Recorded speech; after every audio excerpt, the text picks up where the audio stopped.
စိတ်ပူပန်မှုကင်းအောင်ကျင့်ဆောင်ခြင်းအကြောင်းတရားဒေသနာတော်ဒီကနေ့ညဓမ္မသဘင်ခန္ဓာကိုရှင်ဘုရားသခင်ရှင်တော်မြတ်ဘုရား၏မဟာကရုဏာကုံကိုအာယုံပြုကာတိကျုဖွဲ့ဆိုအပ်သောဝန္ဒနာပနာမအာတိတဂါထာကိုရွတ်ဆိုပူဇော်ခြင်းဖြင့်စတင်ကြရအောင်ယောကပကောတိဟိတိယပမေယံကာလံကရောတောတိတုကရာနိ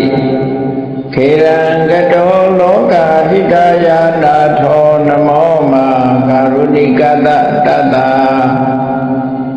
ယောနာထောဝိနိယညာစွာတတဝါဤချမ်းသာစီးပွားလိုလားတောင်းတဂုံမောခါသဖြင့်နာထမြညာခြင်းရှင်တော်မြတ်ဘုရားသည်ကပ္ပကောတိဟိပိဂရေကဘာအရေးအတွက်အသေးချာတို့ဖြင့်တော်လဲအဘမေယံရည်တဲ့တိုင်းကာဖော်ပြခြင်းငါမစွမ်းနိုင်ပါသောကာလလေးအသင်ချေဒိဋ္ဌိကဘာရှိကြသောကာလပတ်လုံးလောကဟိတယတတလောကဤအကျိုးစီးပွားအလုံးငါအတိဒုက္ခရာနိဥ္စာသက်ချေလက်အင်္ဂါမိတ္တကြီးမာသမိသာနှင့်တထာသနိစဉ္ဉ္ကြီးဟုကျတိထဝေငါးသက်အစုအလုံးခဲရင်သောမူရုပ်ကိုကရုဏတော်ဘုရားဖြစ်ရ၏တန်ကြိုးကိုအာထုတ်တော်မူရသည်ဖြစ်၍ခေရန်လက်ချင်းမျက်လုံးအသက်ဆုံးလည်းရဲ့နှလုံးစိတ်ဝံကိုရောဤပင်မညေတို့ကတောဘဝတဏ္ဍချိန်ခါများစွာရောက်တော်မူခဲ့ရရှာလေကြီးမဟာကရုဏီကသတ္တဝါများယေဝေတာကဲ့သို့တနာချစ်ခင်မဟာကရုဏာရှင်ဖြစ်တော်မူသောကာလနာတသဝိနည်းများစွာတတ္တဝါဤချမ်းသာစီးပွားလိုလားတောင်းတဂုံမောခါသဖြင့်နာထမြညာထိုရှင်တော်မြတ်ဘုရားအားနမောယုတိပြောင်းမှန်ကိုလျော်၍ကရောယုကျိုးရှိခိုးခြင်းသည်အထုဘဝတုစင်စစ်မသွေဖြစ်ပါစေတည်း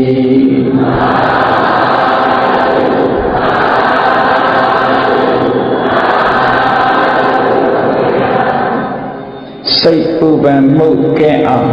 ကျင့်ဆောင်ခြင်းဘုရားမြတ်စွာရဲ့အဓိကဟောကြားဆုံးမတဲ့တရားတော်များကိုလိုက်နာကျင့်သုံးခြင်းဟာစိတ်ပူပန်မှုတွေပျောက်ကင်းအောင်ကျင့်ဆောင်ခြင်းပဲဖြစ်တယ်စိတ်ပူပန်မှုတွေကြောင့်မို့လို့လောကလူသားတွေဟာချမ်းသာဒုက္ခကိုမရနိုင်ပဲရှိနေကြတယ်ရည်သည့်လူမျိုးရည်သည့်နိုင်ငံသားရည်သည့်ဘာသာဝင်ပဲဖြစ်ဖြစ်စိတ်ပူပန်မှုတွေနဲ့လွှမ်းမိုးနေကြတယ်ပျော်ရွှင်နေချမ်းမြေ့တယ်ဆိုတာတစ်ခါတရံတော့သာရကြအလုံးဟာစိတ်ပူပန်မှုတွေရှိနေကြတယ်အဲ့ဒီစိတ်ပူပန်မှုတွေ stress လို့ခေါ်တယ်ခုခေတ်မှာဒီစကားလုံးကိုတော်တော်အသုံးပြုပြီးတော့ပြောကြတယ်စိတ်ဖိစီးမှုတွေစိတ်ပူပန်မှုလူတိုင်းလူတိုင်းမှာရှိကြဘုရားမြတ်စွာဟောကြားတဲ့စကားတော်နဲ့ပြောမယ်ဆိုလို့ရှိရင်တောကလူတွေမှာလူတိုင်းချမ်းသာတဲ့လူရောဆင်းရဲတဲ့လူပါချီးသူရောငယ်သူပါလူမျိုးမရွေးဘာသာမရွေးတောကဆိုတဲ့တရားနဲ့ကင်းနိုင်တဲ့ပုဂ္ဂိုလ်ရှိကြတနေ့မဟုတ်တစ်ချိန်မဟုတ်တောကဆိုတာရောက်လာကြတယ်ထိုတောကစိတ်ရပူပန်မှုတရားတစ်ခုပဲဖြစ်တယ်တောကနဲ့အတူတကွရှင်တွဲလာတဲ့တရားကတော့ဒေါသလို့ဆိုတာဒေါသနဲ့တောကရှင်တွဲလာတတ်တာဖြစ်တော့ကြောင့်လူတွေရဲ့စိတ်နှလုံးငြိမ်းချမ်းမှုဟာတောကဒေါသဝင်လာပြီဆိုလို့ရှိရင်ဆုံးရှုံးနေတာတော့တယ်ဒါကြောင့်မို့ဘုရားမြတ်စွာရဲ့တရားဓမ္မတွေအဓိကကျင့်သုံးနေထိုင်ကြခြင်းဟာစိတ်ပူပန်မှုကင်းအောင် ကျင့်ဆောင်ခြင်းပဲဖြစ်တယ်လို့ဆိုရင်မမှားဘူးတက်ရှိထင်ရှားဖြစ်နေတဲ့အချိန်ကာလမှာစိတ်ချမ်းသာမှုနဲ့စိတ်နှလုံးအေးချမ်းစွာနေနိုင်ဖို့ကအဓမ္မအရေးကြီးတယ်တောကဟာဘယ်ကြမှာရပ်သွားတယ်လဲလို့ဆိုလို့ရှိရင်အနည်းဆုံးအနာဂတ်အဆင့်ရောက်သွားပြီဆိုရင်တော့တောကရပ်ယန္တာဖြစ်သွားပြီဆိုတဲ့အချိန်မှာတော့စိတ်ပူပန်မှုဆိုတာဘယ်တော့မှမလာတော့စိတ်နှလုံးအေးချမ်းတယ်ဒါကြောင့်မို့နောက်ပိတ်ဆုံးအနေနဲ့ပြောမယ်ဆိုရင်ဟရယတ္တတန်တိစိတ်နှလုံးရဲ့အေးချမ်းမှုဆိုတာဟာအရတ္တဖို့ကိုပဲဆိုတာဖြစ်ပါတယ်အရတ္တဖို့ဆိုတဲ့အစစ်မြင့်တဲ့တရားတစ်ခုမျက်မှောက်ပြုမိပြီဆိုလို့ရှိရင်တော့စိတ်နှလုံးပူပန်မှုပါဘယ်တော့မှမလာတော့ထာဝရအေးချမ်းပြီးတော့စိတ်နှလုံးဟာငြိမ်းချမ်းတဲ့အနေအထားမျိုးကိုရရှိတယ်လက်တွေ့ဘဝမှာပင်စိတ်နှလုံးငြိမ်းချမ်းအောင်ဘုန်းကြီးတို့တွေကျင့်ဆောင်လို့ရအဲဒီလိုကျင့်ဆောင်ဖို့ရအတွက်မြတ်စွာဘုရားကထိုတို့သုတ်တန်တွေမှာနိလန်ပေးပြီးတော့ဟောထားမမှန်ကန်ကန်ရှုမြင်သုံးသပ်တတ်ဖို့အမှန်တမ်းအရေးကြီးတယ်မမှန်ကန်ကန်ရှုမြင်မှုဟာစိတ်နှလုံးအေးချမ်းမှုရဲ့အစပထမပဲဖြစ်စိတ်နှလုံးအေးချမ်းမှုအတွက်ကျင့်ဆောင်တာမှန်မှန်ကန်ကန်ဆင်ခြင်သုံးသပ်မှုပဲအထင်ဒါဖြင့်စိတ်နှလုံးအေးချမ်းအောင်စိတ်တည်ပူပန်မှုမဖြစ်ရအောင်ဘာကိုဖယ်ရှားရမလဲလို့ဆိုလို့ရှိရင်တွေ့တာမှုဖယ်ရှားတွေ့တာမှုတွေရှိနေတဲ့များကာလပတ်လုံးစိတ်နှလုံးအေးချမ်းမှုဘယ်သူမှမရတွေ့တာမှုတွေစိတ်နှလုံးပူပန်မှုကိုဖြစ်ပေါ်စေတယ်လို့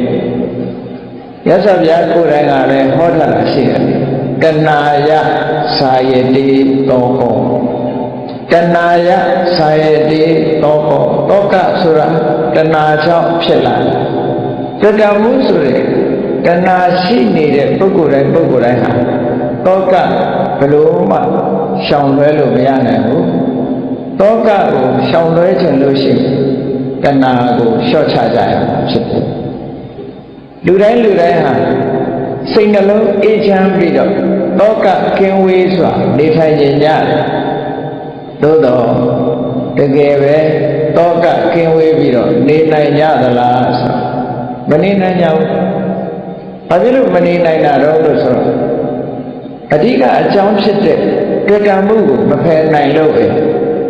တွေ့တာမှုကိုမဖယ်နိုင်သေးတဲ့မြတ်တောကဆိုတာဘယ်တော့မှလျှော့ချနိုင်ကြမှာမဟုတ်ဘူးတဲ့ဒီသဘောကိုဘုန်းကြီးတို့တွေမှတ်သားနိုင်ကြမြတ်စွာဘုရားဟောထားတဲ့တရားဓမ္မတွေအင်တမလက်တွေ့ကြအင်တမလည်းတိကျမှန်ကန်မှန်ကန်ဟောထားသည့်အတွက်မြတ်စွာဘုရားတရားတော်လွဲမှားမှုဆိုတာရှိအင်တမစိတ်ချမြတ်စွာဘုရားကိုယ်တိုင်ကတခါတော့ဓမ္မကိုမှန်ကန်ဟောထားတာဖြစ်တယ်ဆိုတာဓမ္မရဲ့ခုံကြီးထဲမှာအတိလင်းထုတ်ပေါ်ပြထားတာရှိဒါကဂရန်တီပေးတဲ့သဘောပဲမြတ်စွာဘုရားရဲ့တရားမှားယွင်းမှုလုံးဝမရှိဘူးမှားယွင်းမှုမရှိုံနဲ့မကဘူးမပြည့်စုံတာလည်းမရှိဘူးပိုလွန်သွားတာလည်းမရှိဘူးစဉ်းစားကြည့်တယ်မြတ်စွာဘုရားဒီတရားတွေကိုဘယ်တော့မှဟောခဲ့တာတော့ဆိုလွန်ခဲ့တဲ့နှစ်ပေါင်း2600ကဟောခဲ့တယ်။ဒါမို့ဒီနှစ်တရားဓမ္မပေါ်လာတဲ့နှစ်ဟာဒီဒွေစัจ जा တရားဟောတဲ့နှစ်လို့လည်းပြောလို့ရတယ်။ဓမ္မပေါ်လာတဲ့နှစ်မြတ်စွာဘုရားအဆုံးအမတွေစတင်ပေါ်လာတဲ့နှစ်အရေးအတွက်ဒီကနေ့ဆိုလို့ရှိရင်နှစ်ပေါင်း2600လို့ပြောတာနော်။နှစ်ပေါင်း2600ရှိသွားပြီ။အဲ့ဒါလို့နှစ်ပေါင်း2600ကဟောခဲ့တဲ့တရားတွေဟာဒီကနေ့ကြည့်မယ်ဆိုလို့ရှိရင်အောက်တော့ဒိတ်ဖြစ်သွားတာတစ်ခုမှမရှိဘူးဟာဒီတခြားအရာတွေဆိုလို့ရှိရင်ခင်မမီတော့လို့တော့မဟုတ်ဒီအသုံးမကျတော့လို့ပြစ်လိုက်ရတာလေအများကြီးရှိ Nhất sau thìတရားတော်မှာဒီကနေ့ထိအောင်တစ်လွင်ပြီးတော့မှန်ကန်နေတော့မရှိဒါဘာဖြစ်လို့လဲဆိုလုံးဝမှန်ကန်လို့ပဲပေါ့လူသားတွေရှိနေသမျှကာလပတ်လုံးမြတ်စွာဘုရားတရားတော်ကမှန်ကန်နေဥမှာတရားတွေရှိနေသမျှကာလပတ်လုံးမြတ်စွာဘုရားတရားတော်ကမှန်ကန်နေမှာဘယ်တော့မှမှားသွားတယ်မရှိဘူးစဉ်းစားကြည့်နေမြတ်စွာဘုရားကသစ္စာ၄ပါးကိုဟောခဲ့တယ်အေးခေတ်ပြောင်းလာတဲ့အတွက်ကြောင့်ရှင်ဘုရားဟောခဲ့တဲ့သစ္စာ၄ပါးဟာနော်တပါးလျှော့လို့ရနေပြီခုခေတ်မှာဘယ်ဟာကခေတ်မမီတော့ဘူးလို့ဆိုသစ္စာ၄ပါးဟာတပါးပိုးနေတယ်ဆိုပြီးတော့တပါးကိုလျှော့လို့လည်းမရနောက်ထပ်ပြီးတော့သစ္စာ၅ပါးပါလို့ထပ်တိုးခြင်းလို့လည်းမရသူကလည်းသူမှန်မှန်ကန်ကန်ကြည့်ကြည့်ကြအရှိတိုင်းပဲပြည့်လုံးဝပြည့်စုံဒီကုန်းလေးကို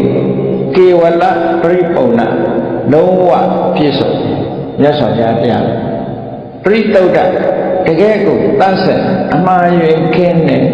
ဖယ်ရှားပြည့်စုံမရှိဘူးနိဗ္ဗာန်ရောက်ကြောင်းအကျင့်ပြိပ္ပာကိုခေါ်တဲ့အခါမှာလည်းမဂ္ဂင်၈ပါးဒီမဂ္ဂင်၈ပါးမိမိတို့တဏ္ဍာမှာတကယ်ဖြစ်အောင်ကြိုးစားထားပြီဆိုလို့ရှိရင်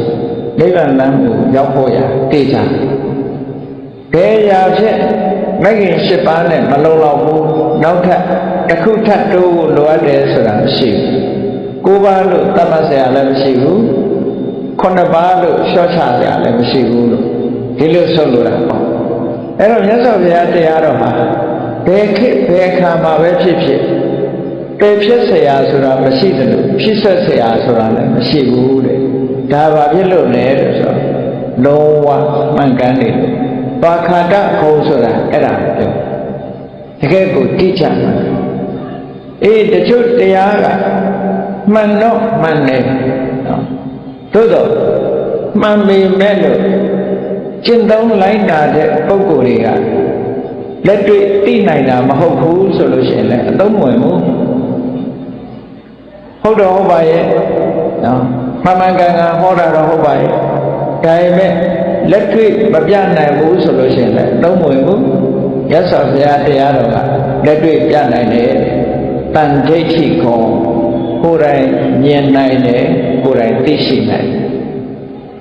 အခုပြောတဲ့စိတ်ပူပန်မှုကိုလျှော့ချခြင်းစိတ်ပူပန်မှုမဖြစ်ရအောင်ကျင့်ဆောင်ခြင်းစိတ်ပူပန်မှုပျောက်ကင်းအောင်ကျင့်ဆောင်တကယ်ကျင့်ရင်တကယ်စိတ်ပူပန်မှုတွေပျောက်သွားအဲ့ဒီပျောက်သွားတာအကိုကဒါလက်တွေ့ကိုယ်တိုင်သိနိုင်ကိုယ်စိတ်ပူပန်နေတဲ့အခါမြတ်စွာဘုရားဟောတဲ့အနည်းစနစ်အတိုင်းလိုက်နာကျင့်သုံးမယ်ဆိုလို့ရှိရင်စိတ်ပူပန်မှုတွေပျောက်သွား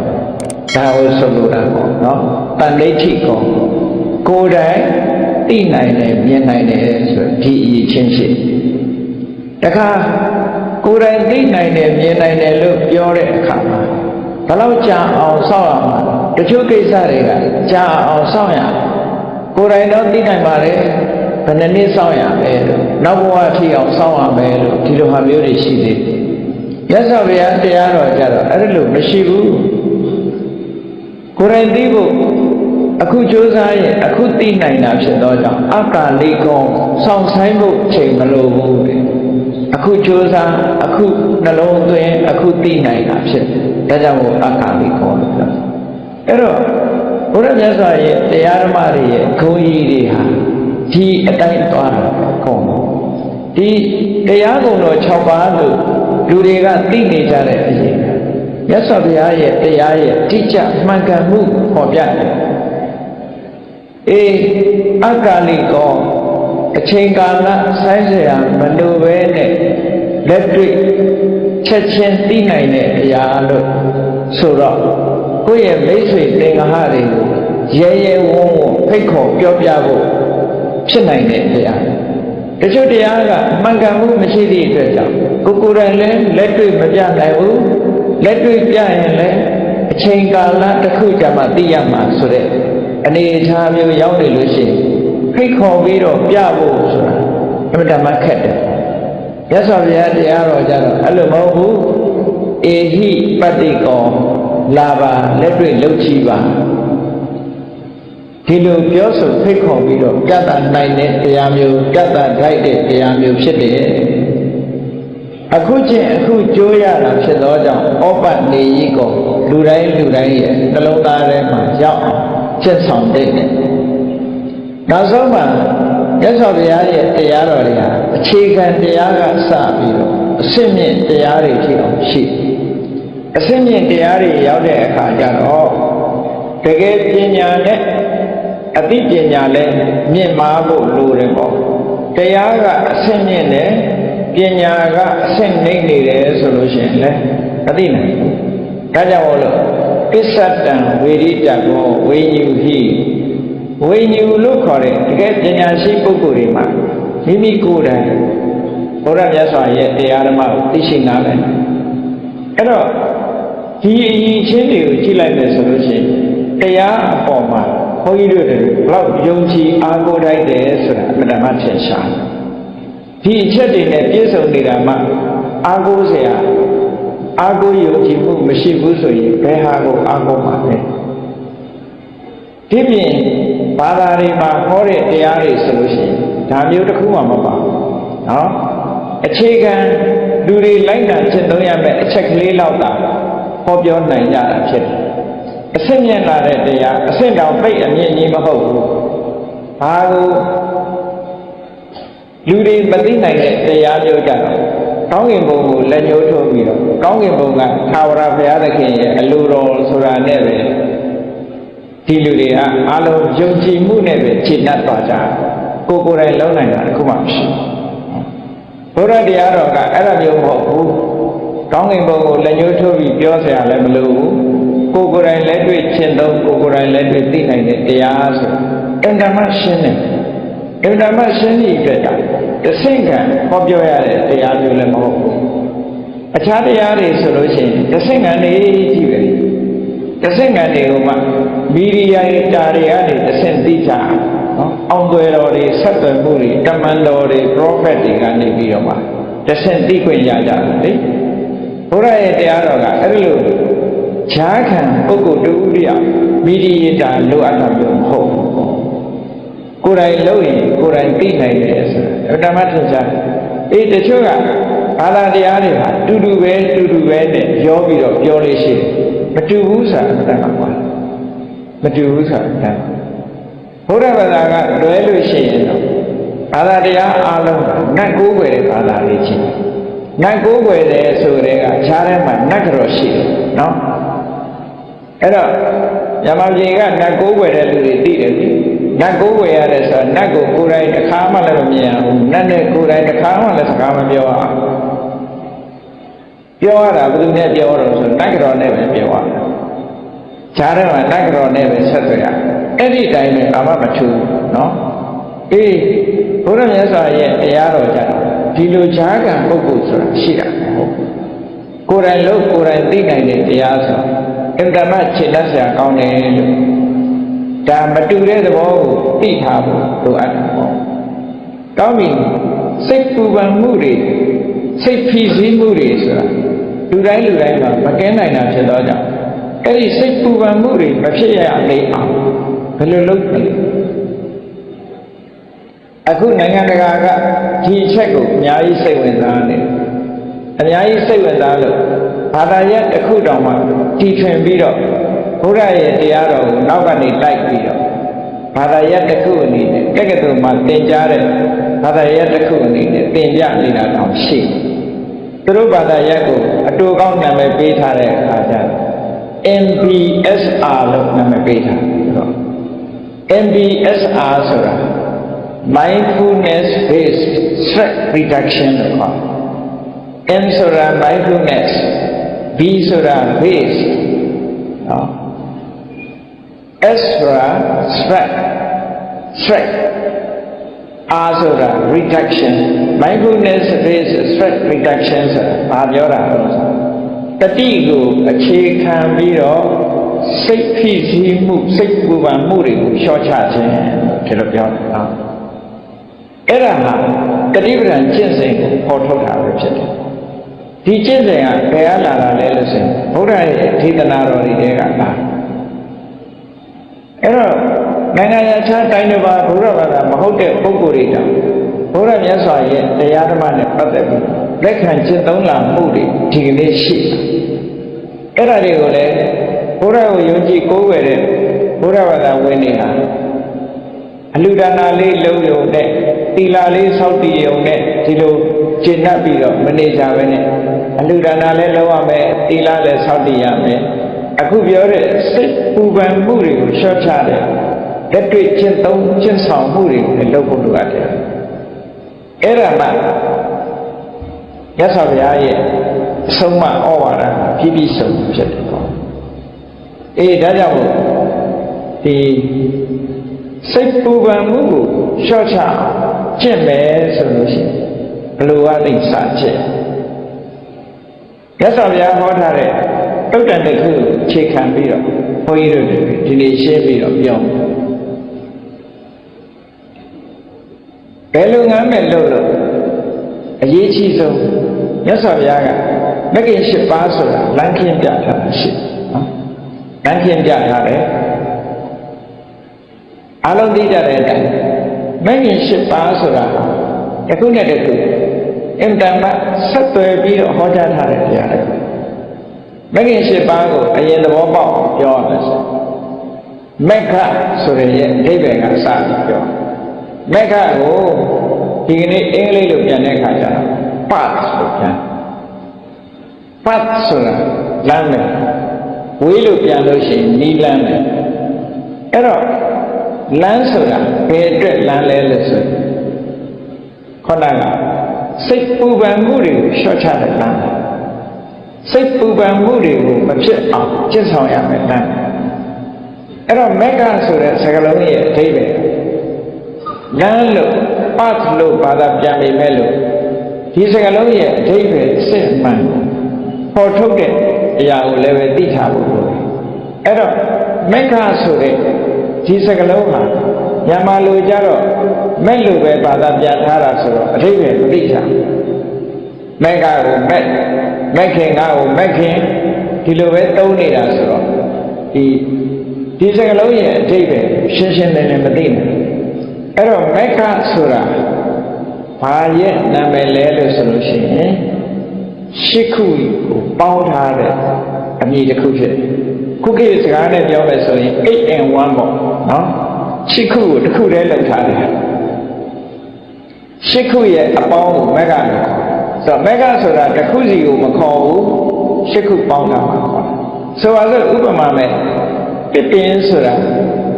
ပစ်ပင်ဆိုတဲ့အမည်ဟာအလုံးကိုခြုံခေါ်တဲ့အမည်ဖြစ်တယ်တစ်ခုစီခွဲလိုက်မယ်ဆိုလို့ရှိရင်ပစ်ပင်မှာဘာရှိတယ်အမြင့်ရှိတယ်ပင်စီရှိတယ်အကိုင်းရှိအခက်ရှိအရွက်ရှိအပွင့်ရှိအသီးရှိအဲ့ဒါတွေအကုန်ပေါင်းလိုက်တဲ့အခါမှာတစ်ပင်ဆိုဖြစ်တယ်လေတခုတည်းကိုတစ်ပင်မခေါ်ဘူးအမြင့်ကိုမေးရင်ဒါကအမြင့်ပဲတစ်ပင်မဟုတ်ဘူး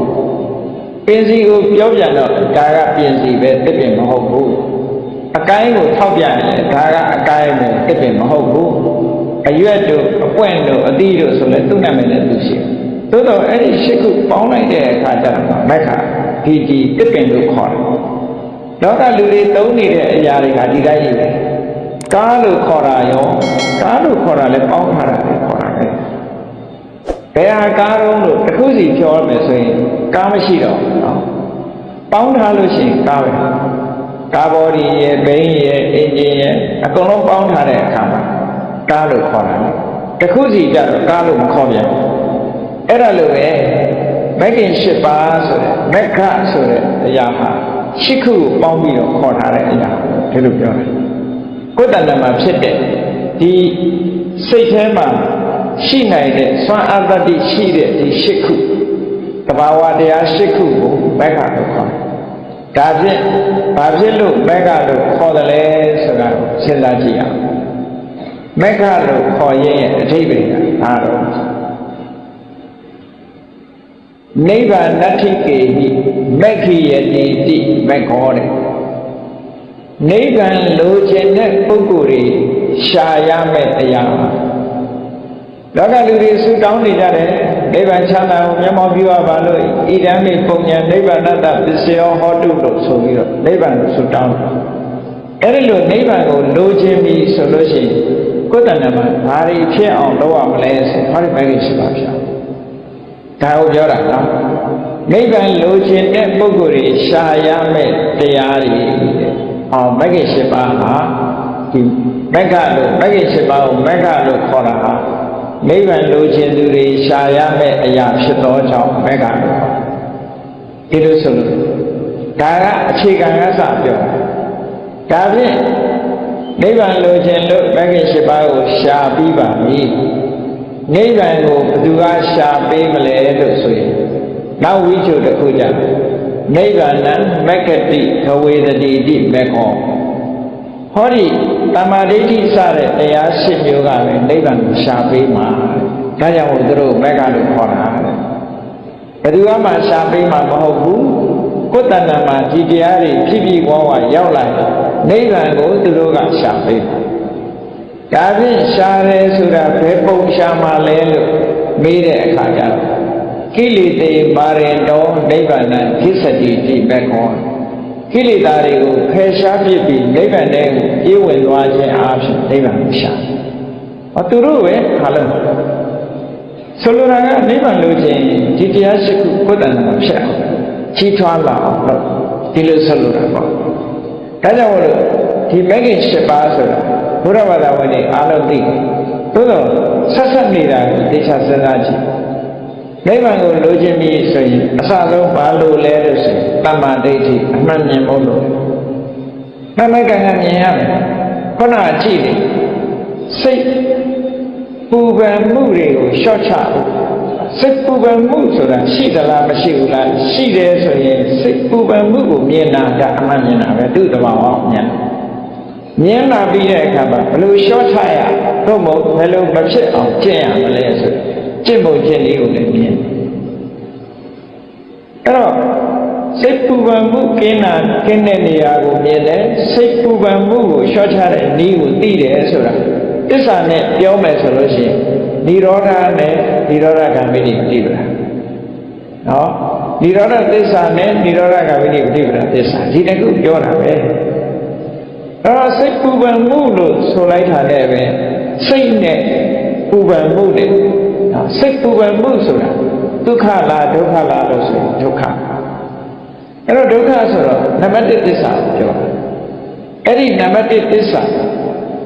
ဒုက္ခကိုပြောဒီဒုက္ခကိုဘယ်သူကနေထုတ်လုပ်တာလို့ဆိုတော့တွေ့တာမှုကထုတ်လုပ်နေတာလို့စိတ်ပူပန်မှုတွေဆိုရင်ဟာဒုက္ခထိုစိတ်ပူပန်မှုတွေဖြစ်စေနေတာကတွေ့တာမှုအဲ့တော့စိတ်ပူပန်မှုကိုလျှော့ချခြင်းတွေ့တာမှုပယ်ရမယ်ဒီလိုကျင့်ဆောင်မှုတွေကိုမြင်တာကိုတမ္မာဒိဋ္ဌိလို့ခေါ်တယ်ဒါတမ္မာဒိဋ္ဌိအခြေခံအားဖြင့်ဒါတမ္မာဒိဋ္ဌိအမှန်မြင်တယ်လို့ပြောအဲ့ဒီအမှန်မြင်မှုဒီကိုယ်တဏ္ဍာမှာပထမဖြစ်အောင်အဲ့ဒီလိုအမှန်မြင်မှုအတွက်ဘာလို့อ่ะတမ္မာသင်္ကပ္ပရသော်ပြတစ်ခုတစ်ခုဆက်သွယ်ထားဖို့ပြောပြအမှန်မြင်မှုအတွက်အမှန်စဉ်းစားတတ်ဖို့မစဉ်းစားလို့ရှိရင်မမြင်ဘူးဒါကြောင့်မမှန်ကန်ကန်စဉ်းစားမှုဆိုတဲ့တမ္မာသင်္ကပ္ပသည်မမှန်ကန်ကန်မြင်ခြင်းလို့ဆိုတဲ့တမ္မာဒိဋ္ဌိရဲ့အကြောင်းဖြစ်လာဒါကြောင့်တမ္မာဒိဋ္ဌိပြီးတော့တမ္မာသင်္ကပ္ပဟောဟုတ်ပြီမမှန်ကန်ကန်စဉ်းစားတယ်ဆိုတာဖြစ်လာတဲ့အခါလူတွေကဘာလို့လဲရှိတော့စကားပြောရင်အရင်တွေးတယ်စဉ်းစားပြီးတော့မှစကားပြောတာဖြစ်တော့ကြောင့်တမ္မာသင်္ကပ္ပပြီးတဲ့အခါမှာတမ္မာဝါစာမျက်စိအကြောင်းမဲ့သူစင်ញအားစင်တာမဟုတ်ဘူးတစ်ခုနဲ့တစ်ခုဆက်သွယ်ထားတယ်နော်နမစင်တာဟာကိုစင်ញတယ်လို့အမတ်တမဲ့ဆင်လိုက်တာမျိုးမဟုတ်ဘူးဒိဋ္ဌိရှိရှိဆင်ထားတယ်လို့ဆိုလို့နော်လုပ်ငန်းသဘောအရစီစဉ်ထားတယ်လူတွေဟာစကားပြောတော့မယ်ဆိုရင်စဉ်းစားပြီးမှပြောတာတွေးပြီးမှပြောတာဒါကြောင့်တမ္မာသင်္ကပ္ပဆိုတဲ့တွေးတော်ဆင်ញင်မှုရဲ့နောက်မှာတမ္မာဝါစာဆိုတာနောက်တစ်ခါတမ္မာဝါစာပြီးတော့ဘယ်သူလာလဲဆိုတော့တမ္မာကမ္မန္တဘာဖြစ်လို့တမ္မာဝါစာနဲ့တမ္မာကမ္မန္တရှင်းတော့ထားရတယ်လဲဆို အလုံးလုံးပြီးဆိုရင်လူတွေကပြောတယ်ပြောပြီးမှလုံးကြတယ်ဟောဘာလုံးမယ်ပြောကြဟောလုံးမယ်လို့ပြောပြီးတဲ့အခါမှာလောက်တာဖြစ်တော့ကြောင့်တမ္မာဝါစာပြီးမှတမ္မာကမ္မတလို့လားအဲ့တော့အပြောနဲ့အလုပ်မှန်ကန်သွားပြီဆိုလို့ရှိရင်လူတွေရဲ့နေ့စဉ်စာဝန်နေရေးဆိုတဲ့နိလန်းတွေအားလည်းပဲမှန်ကန်သွားတာဖြစ်တော့ကြောင့်တမ္မာဝါစာတမ္မာကမ္မတတို့ရဲ့နောက်မှာတမ္မာအာဇီဝဘဝမှာဇတ္တိနေဖို့အတွက်ဟောဒီတုတ်ခုလားအဲ့တော့တမ္မာအာဇီဝဆိုတာကတမ္မာဝါစာတမ္မာကမ္မတတမ္မာအာဇီဝဆိုတဲ့ဒီသုံးခုဟာကုချင်းတရားပဲနဲ့ပတ်သက်ကုချင်းတရားနဲ့သက်ဆိုင်ကောင်းပြီတမ္မာအာဇီဝလို့ဆိုတဲ့မမကံကအသက်မွေးမှုဖြစ်ဖို့ရအတွက်ဘာလို့ဖို့လိုအပ်လဲလို့ဆိုရင်မမကံကကြိုးစားမှုဆိုတာဝိရိယဆိုလိုအပ်တယ်ပြည့်နေတဲ့ပုဂ္ဂိုလ်မှာမဖြစ်ဘူးဒါကြောင့်မို့ကြိုးစားအထောက်မှုလိုအပ်တဲ့အတွက်ကြောင့်တမ္မာဝါယာမကြိုးစားပြီဆိုလို့ရှိရင်တတိထားဖို့လိုအပ်လို့တမ္မာတတိတတိထားလာပြီဆိုတဲ့အချိန်မှာစိတ်ကလေးတည်ငြိမ်အောင်ပါလုပ်ဖို့လိုတယ်ဆိုတော့တမ္မာသမာဓိအဲ့ဒီတမ္မာသမာဓိရှိပြီဆိုမှတမ္မာဒိဋ္ဌိအမှန်မြင်တယ်ဆိုတာဗျာဟောဒီရှိခုနဲ့လုံလောက်သွားဒါဘုရားဘာသာရဲ့အချင်းစဉ်တစ်ခုကဒီရှိခုနဲ့လုံလောက်ဘယ်တရားပဲဟောမြတ်စွာဘုရားမစ္စည်းမမတိပ္ပရာလို့ခေါ်တယ်ဒီမဂ္ဂင်၈ပါးဒီစွမ်းရည်တတ္တိပြည့်ဝတယ်ဒုရိယစိတ်ထဲမှာဖြစ်တဲ့ဒီတဘာဝတရား၈ခုကိုဟောတယ်တကယ်နဲ့ပေါင်း1600ကတပည့်ဆက်ကြာဟောတဲ့ညတပည့်ဆက်ကြာတရားဟောတဲ့အခါမှာလည်းဒါပထမဆုံးထုတ်ဟောတယ်နော်မစ္စည်းမပฏิပဒါ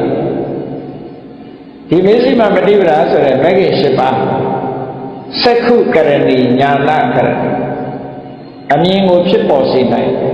အတိညာဉ်ကိုဖြစ်ပေါ်စေဒါဘယ်လောက်ကြည်နှံ့ဆရာကောင်းလဲဒီမဂ္ဂင်၈ပါးကိုယ်တဏ္ဍမှာဖြစ်လာပြီဆိုလို့ရှိရင်စက္ခုကရဏီဓမ္မနဲ့ပတ်သက်တဲ့မျက်လုံးတွေအမြင်မျက်စိတွေရှိတယ်ညာနာကရဏီအတိညာဉ်တွေတိုးတက်တယ်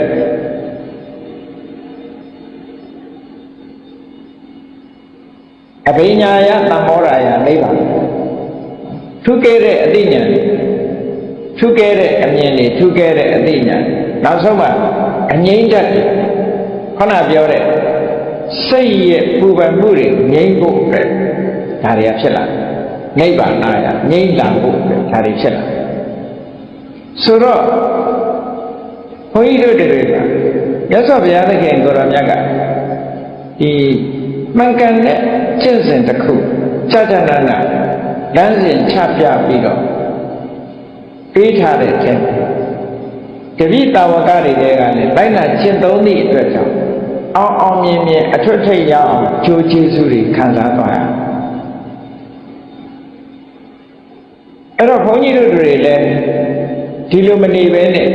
မြတ်စွာဘုရားသခင်ကိုရမရဲ့တရားဓမ္မတွေမိမိတို့လက်လန်းမိတဲ့ည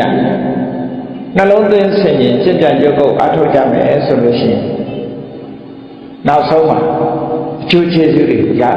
အခုပြောတဲ့အကျိုးကျေးဇူးတွေခံစားရမှာဖြစ်တယ်ဒီလိုဆိုလို့တာအဲ့တော့ကောင်းပြီစိတ်ပူပန်မှုတွေမဖြစ်အောင်ကျင့်ဆောင်စိတ်ပူပန်မှုတွေပျောက်အောင်ပျောက်ကင်းအောင်ကျင့်ဆောင်မယ်ဆိုလို့ရှိရင်ဘာလုပ်ရလဲခြေခံကတမ္မာဝါစာတမ္မာကမ္မန္တတမ္မာအာဇီဝဆိုရကိုချင်းသီလ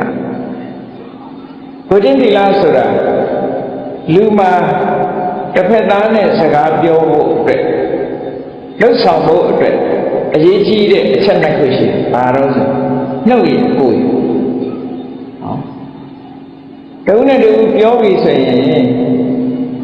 ပြောတယ်လုပ်တယ်ဒီနှစ်ခုဟာဆက်သွယ်မှုနဲ့ပတ်သက်တာစိတ်ထဲဖြစ်တာကိုဒီနေရာမှာမပြောဘူးအဲ့တော့နှုတ်နဲ့ထုတ်ပြောပြီးဆိုတဲ့အခါနှုတ်ကိုစီကံထားဖို့လိုအပ်တယ်တမ္မာဝါစာဆိုတာနှုတ်ကိုစီကံထားတယ်လူတွေကပြောကြတယ်ကစတ်ဆိုတာတဲ့ခမင်းစားဖို့နဲ့စကားပြောဖို့ထားမဟုတ်ဘူးလားဆိုဟုတ်တာနော် ပါဇက်ကဘာလုပ်တာတော့ဆိုသမင်းစားဖို့ရဲ့စကားပြောဖို့ဒီတော့ဟုတ်ပြီ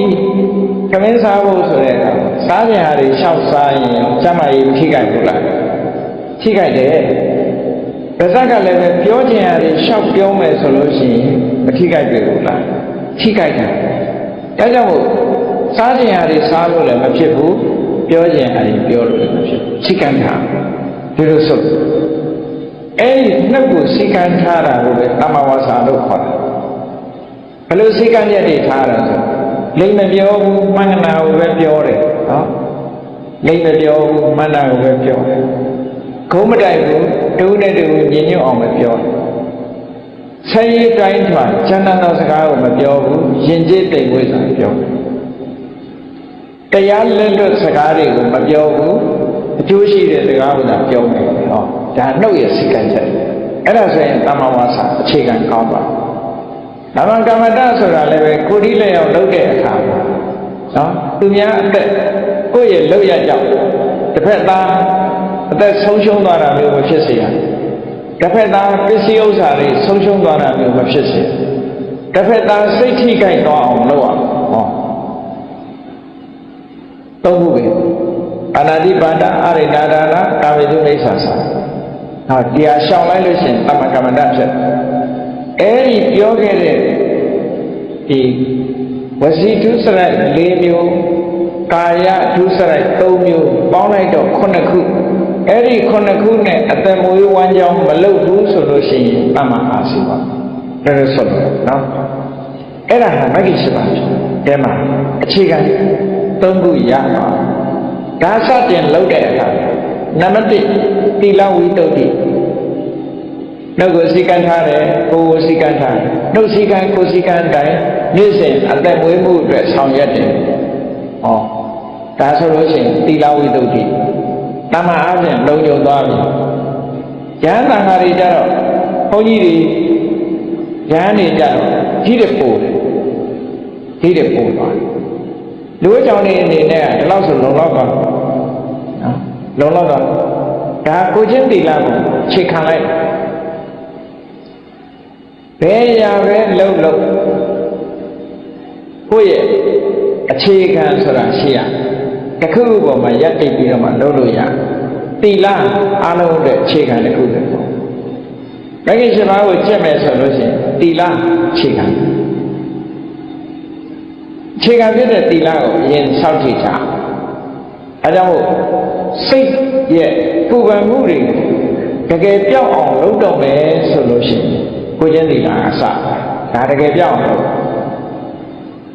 တက္ကနာအတွင်းတတ်တာအောင်လုပ်တဲ့နည်းတွေခုခေတ်ပြောတာလို့ဆေးမီးတို့ပေါ့နော်ဆေးမီးတို့နဲ့ကုချင်တယ်ဆိုလို့ရှိရင်ရသော်ဗျာဟောတဲ့တရားကိုနှလုံးသွင်းရုံအမှန်နှလုံးသွင်းဆင်ခြင်ရုံနဲ့တော့တည်ငါအေးချမ်းသွားတယ်ရသော်ဗျာတရားတော်ဟာစနစ်တကျအခုတွေးအခုပြောက်ဆိုပါတော့တောကဖြစ်နေတယ်ဒီစုံတစ်ခုဆုံးရှုံးသွားလို့တောကဖြစ်တယ်ဆွေတဲ့မျိုးတွေကနော်မိမိတို့ခင်မရတဲ့ပုဂ္ဂိုလ်တူဒုက္ခရောက်လို့ဆုံးမသွားလို့တောကရောက်ရတယ်ဆိုတဲ့အခါမှန်မှန်ကန်ကန်တွေးလိုက်တယ်ဆုံးရှုံးရလေခြင်းလို့စဉ်းစားနေမယ်ဆိုရင်တောကပိုးလာအရာခတ်သိမ်းဟာတက်ရှိတက်မဲ့ဘယ်အရာမှမမြဲဘူးအလုံးဟာတနေ့ကိုသိဆုံးကြရတာပဲဘဝဆိုတာကံပေးသမျှနေရတာသူကံနဲ့သူပဲလို့တွေးကြည့်လိုက်ပါအခုတွေးအခုတက်တာပါအဲ့ဒါလို့မတွေးလို့ရှိရင်မတက်တာဒါစိတ်ပူပန်မှုချက်ချတဲ့နေတယ်ကိုယ်မှာတန်ဖိုးရှိတဲ့ပစ္စည်းတစ်ခုပျောက်သွားတယ်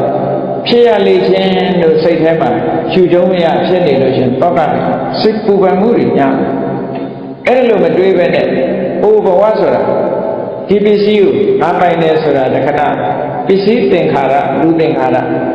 ငါကရင်လည်းပစ္စည်းဆွန့်လိုက်ရတာပဲပစ္စည်းကတော့လည်းငါ့ကိုဆွန့်သွားတာပဲဘယ်အရာမှမမြဲဘူးလို့မြတ်စွာဘုရားဟောထားတာပဲမမြဲတဲ့နောက်မှာတောကဖြစ်နေလို့အပူပဲလို့စဉ်းစားလိုက်တာနဲ့ပူပန်မှုကပြောက်တယ်မြတ်စွာဘုရားကိုယ်တိုင်ကလည်းပဲဒီနည်းကိုဟောတာဘုရားသုံးတဲ့စကားလုံးနဲ့ပြောရမယ်ဆိုရင် ယံကိစီဘူတံသင်္ခတံဘာလောကတံတံဝတ္တမာပလုစီတိနေတံဌာနဝိသတိရသော်ရပါအကြောင်းတရားတွေကစုပေါင်းပြီးတော့ဖန်တီးထားတဲ့အရာတစ်ခုမပြတ်ရအောင်မပြောက်ရအောင်ဘယ်သူတတ်နိုင်ပါလဲတဲ့ဘယ်သူကမတတ်နိုင်မဖြစ်နိုင်ဘူးကံကုဋ္ဌထလဘဒီအခြေအနေမျိုးကိုငါမှဘာလုပ်နိုင်ပါလဲမတတ်နိုင်ပါဗမာတွေလည်းပြောတယ်ရှိဗမာလိုကံကုဋ္ဌထလဘမတတ်နိုင်ပါလေနော်မတတ်နိုင်မတတ်နိုင်တာကိုမတတ်နိုင်တဲ့သဘောကိုဆင်ញင်စဉ်းစားလိုက်ရင်တော့ကရော့သွားဒီလိုဆိုလိုတာပေါ့နော်ဒါကတည်ငါအားဖြင့်ပြည်ငြိမ်းမှုအတွက်ဆိုင်ရာအကြောင်းလေးတစ်ခုနဲ့ဖြည့်ရှင်းတဲ့နည်းစနစ်ခုနထာဝရဖြည့်ရှင်းခြင်းပြီဆိုရင်တော့သီလကစပြီးတဲ့အခါသီလဝိတ္တုဖြစ်ပြီးစိတ်ဒီကိုချင်းတရားကောင်းလာဒီကိုချင်းတရားကောင်းလာဘာအတွက်လဲလို့ဆိုရင်သီလဝိတ္တုဒီစိတ်တဝိတ္တုဖြစ်ဖို့အတွက်သီလဝိတ္တုမှမရှိဘဲနဲ့စိတ်တဝိတ္တုဖြစ်ဖို့ဆိုတာအခြေအနေမပေးဘူးသီလရဲ့အခြေအနေကိုကြည့်လိုက်ကိုယ်တိုင်ကိုချင်းသီလနဲ့ပြေဝတဲ့ပုဂ္ဂိုလ်ကိုသီလကိုဆင်ញင်ကြည့်လိုက်တဲ့အခါဘာဖြစ်စိတ်ထဲမှာနှလုံးမသားမရမဖြစ်ဘူးကြည်နူးတယ်စိတ်ထဲမှာဝမ်းသာအဝိပတိတာနာစိတ်ဆင်းရဲတာမဖြစ်ဘူးငါးပါးသီလလုံးလို့ငါးပါးသီလလုံးတယ်လို့တွေးလိုက်တာနဲ့စိတ်ဆင်းရဲမှုဆိုတာမဖြစ်ဘူးစိတ်နှလုံးဟာကြည်သာနေအဲ့ဒီစိတ်နှလုံးကြည်သာမှုသည်ပံမောက္ခဝမ်းမြောက်ဖို့ပဲဝမ်းမြောက်မှုဖြစ်စေပံမောက္ခဝမ်းမြောက်မှုကပီတိလို့ဆိုတဲ့နှစ်သက်ခြင်းတတ်မှုဖြစ်စေပီတိဆိုတဲ့နှစ်သက်ခြင်းတတ်မှုကတတ္တတိလို့ခေါ်တယ်ကိုယ်စိတ်ငြိမ်းချမ်းမှုဖြစ်စေတတ္တတိဆိုတဲ့ကိုယ်စိတ်ငြိမ်းချမ်းမှုသည်ဒုက္ခလို့ခေါ်တဲ့ချမ်းသာဖြစ်စေဒုက္ခလို့ဆိုတဲ့ကိုယ်ချမ်းသာမှုစိတ်ချမ်းသာမှုရလာလို့ရှိရင်စိတ်တည်ငြိမ်မှုလို့ဆိုတဲ့တမာရီကိုဖြစ်စေတယ်ဟောစိတ်တဝိတ္တုဆိုတာတမာရီကိုပြောတာစိတ်ကလေးငြိမ်းလာတယ်ဆိုတဲ့ပုဂ္ဂိုလ်တရားကချမ်းသာမှာမချမ်းသာဘူးဆိုစိတ်မငြိမ်ဘူးလေပရမုဒ္ဒစရိုက်တွေလှုပ်ထားတဲ့ပုဂ္ဂိုလ်တရားကဥပန်းနေရတဲ့အတွက်ကြောင့်ခုနပြောတာတွေဆုံးရှုံးတယ်ပြန်တွေးလိုက်တိုင်းစိတ်မချမ်းသာဖြစ်တယ်စိတ်မချမ်းသာဖြစ်တဲ့အတွက်ကြောင့်ဝမ်းမြောက်မှုဆိုတာကင်းမဲ့တယ်ဝမ်းမြောက်မှုမရှိလို့ပီတိဆိုတာမလာဘူးပီတိမလာလို့ပတ္တတိဆိုတဲ့ငြိမ်းချမ်းမှုတွေမဖြစ်ဘူးငြိမ်းချမ်းမှုမဖြစ်တဲ့အတွက်ကြောင့်ဒုက္ခကိုချမ်းသာမှုစိတ်ချမ်းသာမှုမရှိဘူးစိတ်မှမချမ်းသာတဲ့ပုဂ္ဂိုလ်တရားမှာစိတ်တည်ငြိမ်မှုဆိုတဲ့သမာဓိဘယ်မှာဖြစ်မလဲဒီအိဗယ်ပြောဒါကြောင့်မို့လို့သီလဒီထက်ဆက်သွယ်သွားပဋိစ္စသမုပ္ပါဒ်လို့လည်းဆက်သွယ်မှုတွေရှိတယ်လို့ဒီလိုပြောတယ်နော်ဆက်သွယ်နေတာဒါကြောင့်မို့လို့မဂ္ဂင်၈ပါးထဲမှာတမ္မာဝါစာတမ္မာကမ္မန္တတမ္မာအာဇီဝဆိုတဲ့ကိုချင်းသီလဘယ်ကိုဥတည်သွားတာလဲဆိုတမာတိကိုဥတည်တမာတိရသွားပြီဆိုလို့ရှိရင်စိတ်တဝိတ္တုဆိုတာဖြစ်လာတယ်စိတ်ကလေးစင်ကြယ်တယ်လို့ပြောတာကစိတ်တည်ငြိမ်မှုကိုပြောတယ်စိတ်တဝိတ္တုဆိုတာတမာတိကိုပြောတာတဲ့ကဲတမာတိကဘယ်နှမျိုးရှိတော့လို့ဆိုစာပေကျမ်းကအများစုမှာပြောလို့ရှိရင်တမာတိကို2မျိုးပဲပြောတယ်ဥပ္ပစာရတမာတိနဲ့အပ္ပနာတမာတိအပ္ပနာတမာတိဆိုတာတို့ချုပ်ပြောရလို့ရှိရင်စံတရားရထားတဲ့အခါမှာအာယုန်နဲ့စိတ်ကိုမြင့်မြတ်ထားနိုင်တဲ့တမာတိမျိုးဖြစ်တယ်အပ္ပနာတမာတိသန္တာတမာတိလက်စိတ်ကိုစိတ်ရလာလို့ရှိရင်လည်းပဲအာယုန်နိဗ္ဗာန်ဆိုတဲ့အာယုန်ထဲမှာစိတ်ဟာမြုပ်သွားလို့မြင့်မြတ်ထားလို့အပ္ပနာတမာတိလို့ခေါ်တယ်အဲ့ဒီသံတို့မတ်ဖို့တို့ရဲ့အနိကမှာရှိတဲ့တမာတိမျိုးကြဥပ္ပစာရတမာတိလို့ခေါ်တယ်အဲ့ဒီတမာတိ2မျိုးလုံးကိုစိတ်တဝိတ္တုလို့ဒီလိုပြောတာဒါကဝိပဿနာကျင့်စဉ်နဲ့မဆိုင်ပဲနဲ့အောင်မြင်တဲ့အဓိပ္ပာယ်နဲ့ပြောတဲ့စကားလုံး ဥပ္ပစာရသမာဓိအပ္ပနာသမာဓိနှစ်မျိုးသည်စိတ်ဓာတ်ဝိသုဒ္ဓိအဲ့ဒီထဲမှာနောက်ထပ်ထပ်ဖြည့်မယ်ဆိုလို့ရှိရင်ဘာဖြစ်ရမလဲဆိုခဏိကသမာဓိလို့ခေါ်တယ်ခဏိကသမာဓိဆိုတာဝိပဿနာနဲ့ပတ်သက်လာတဲ့ဖြစ်ပေါ်လာတဲ့သမာဓိတရားအနိစ္စလက္ခဏာကိုဖြစ်ခိုက်ကလေးကိုရှုပြီးတော့ရှုတဲ့အခိုက်ကလေးမှာတည်ငြိမ်သွားတဲ့သမာဓိချုပ်ခိုက်ကလေးမှာရှုတဲ့အခိုက်လေးမှာတည်ငြိမ်သွားတဲ့သမာဓိဖြစ်တိုင်းဖြစ်တိုင်းချုပ်တိုင်းချုပ်တိုင်းရှုနိုင်သွားပြီဆိုလို့ရှိရင်ဖြစ်ခိုက်ကလေးမှာဖြစ်လိုက်တယ်ချုပ်ခိုက်ကလေးမှာဖြစ်လိုက်တယ်ဖြစ်တိုင်းဖြစ်တိုင်းချုပ်တိုင်းချုပ်တိုင်းဒီသမာဓိလေးကစင်စစ်မပြတ်ဖြစ်သွားပြီဆိုလို့ရှိရင်ဒါခဏိကသမာဓိလို့ခေါ်တယ်ခဏကလေးတစ်ခါတည်းဖြစ်တဲ့သမာဓိကိုခဏိကသမာဓိခေါ်တာမဟုတ်ဘူးနော်အင်အားရှိတာစင်စစ်မပြတ်မမြဲတဲ့သဘောတွေကိုဆင်ញင်စဉ်းစားတဲ့အခါမှာဖြစ်ခိုက်ကလေးကိုလည်းတီးဖို့အတွက်စိတ်ကလေးကငြိမ်သွားတယ်ချုပ်ခိုက်ကလေးဆိုတဲ့အာယောလေးပေါ်မှာလည်းစိတ်ကလေးကငြိမ်သွားတယ်ဖြစ်ခိုက်ချုပ်ခိုက်တိမ့်တန်းကြရေထိအောင်ဒီသမာဓိကစက်တိုက်ဖြစ်နေတယ်ဆိုရင်သူကလည်းအင်အားကောင်းတဲ့သမာဓိတစ်မျိုးဖြစ်လာတယ်ဒီလိုပြောအဲ့ဒီခဏိကသမာဓိနာဟိခဏိကသမာဓိဝိနာဝိပဿနာနာမသံဘဝတိတယ်ခဏိကသမာဓိမပါပဲနဲ့ဝိပဿနာမဖြစ်ဘူးဆိုတော့ခဏိကသမာဓိဆိုတာဝိပဿနာသမာဓိကိုပြောတာလို့ပြောရင်လည်းရတယ်နော်အပ္ပနာသမာဓိဥပ္ပစာရသမာဓိတို့ဆိုတာကတမထသမာဓိတွေကိုပြောတာတမထကျင့်စဉ်ကရတဲ့သမာဓိတွေကိုပြောအပ္ပနာသမာဥပ္ပစာရသမာဓိနဲ့အပ္ပနာသမာဓိကအပ္ပထကျင့်စဉ်နဲ့သက်ဆိုင်ခဏိကသမာဓိဆိုတာဝိပဿနာနဲ့သက်ဆိုင်ဝိပဿနာဉာဏ်နဲ့ရှင်တွဲလာတဲ့ဒီသမာဓိဒလဆက်ရှုမှတ်နိုင်လာပြီဆိုတဲ့အခါမှာသူကအင်အားတွေကောင်းလာစင်စစ်မပြတ်ဖြစ်ဟောစင်စစ်မပြတ်ဖြစ်သို့တော့ဖြစ်ခိုက်ကလေးတွေမှာဖြစ်တာဖြစ်တော့ကြောင့်အလုံးစုလိုက်တဲ့အခါစင်စစ်မပြတ်ဖြစ်နေတာဖြစ်တော့ကြောင့်အင်အားရှိတဲ့သမာဓိတစ်မျိုးဖြစ်လာအဲ့ဒီခဏိကသမာဓိမပါဘဲနဲ့ဝိပဿနာမဖြစ်ဘူးတဲ့ဝိပဿနာဖြစ်နေရင်လည်းပဲခဏိကသမာဓိနဲ့တွားနေတာလို့ဒီလိုမှအဲ့တော့ခဏိကသမာဓိရရင်လည်းစိတ်တဝိတ္တုဖြစ်တယ်ဒီလိုဆိုလိုတာအဲ့တော့သီလဝိတ္တုစိတ်တဝိတ္တုဒီတစ်ခုရလာပြီဆိုတဲ့အခါကျတော့မှကိုယ့်ကိုယ်ဆင်ញင်သုံးသပ်အားကိုယ်ခန္ဓာကိုယ်ကြီးကိုဆင်ញင်သုံးသပ်တယ်ဒီအဆင့်ကိုရောက်ပါနော်ကိုယ်ခန္ဓာကိုယ်ကြီးကိုကြည့်လိုက်မယ်ဆိုလို့ရှိရင်လူတိုင်းကိုယ့်ကိုယ်ကြည့်လိုက်